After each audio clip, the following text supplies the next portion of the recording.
Bien la famille Bexul 224, j'espère que vous allez bien, en tout cas moi ça va. Alors la nouvelle est tombée depuis hier, mais bon, j'avais pas eu le temps de réagir face à cette nouvelle. Monsieur Tidjane Koïta et les responsables de la Banque centrale ont été libérés. Après 3 jours hein, de détention, de garde à vue et tout ça. Finalement, ils ont été relâchés. Et hier, monsieur Tidjane Koïta a retrouvé sa famille. On remercie le bon Dieu pour ça. Voilà, les prières ont été exaucées. Et s'ils ont été libérés, c'est que voilà, l'implication de M. Tidjane Koïta n'est pas aussi grave dans cette affaire de disparition d'or. Voilà, c'est ce qui est clair dans cette histoire. Je profite de l'occasion, c'est son anniversaire et tout. On va lui souhaiter un joyeux anniversaire et une longue vie. Et on espère que dans cette histoire, il est clean, hein, comme l'eau de roche. C'est tout ce qu'on souhaite, hein, parce qu'il s'agit de l'argent public.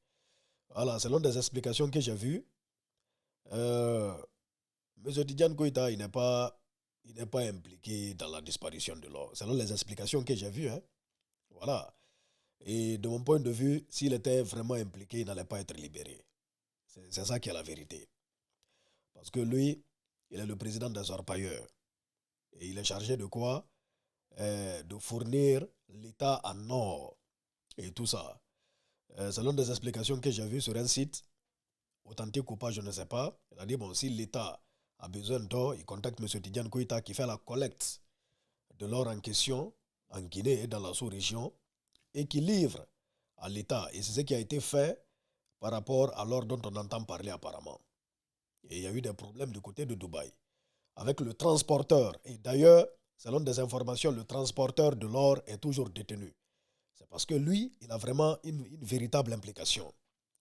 C'est-à-dire c'était 4 tonnes d'or et apparemment 80% de l'or là a été restitué à la Guinée, rapatrié en Guinée de Dubaï.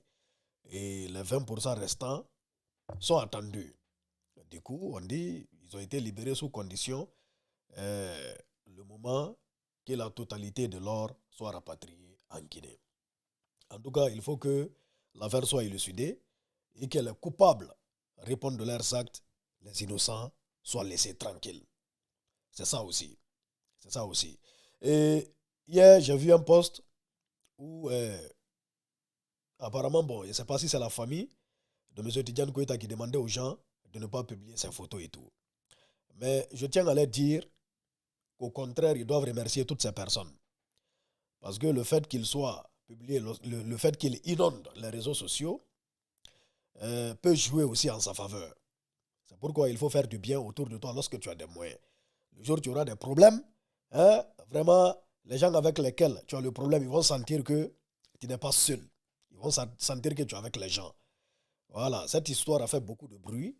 Et rien qu'à cause de ça, je sais que M. Tidjane Koïta pouvait même bénéficier d'un certain, d'un certain regard venant même des autorités du pays.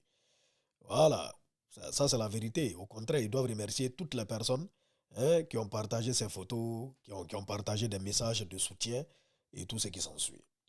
On espère que cette affaire va se terminer dans les bonnes conditions et que les coupables vont payer, les innocents vont être tranquilles, libérés. On est ensemble. Peace and love. Bexul 224 Guinée est fier.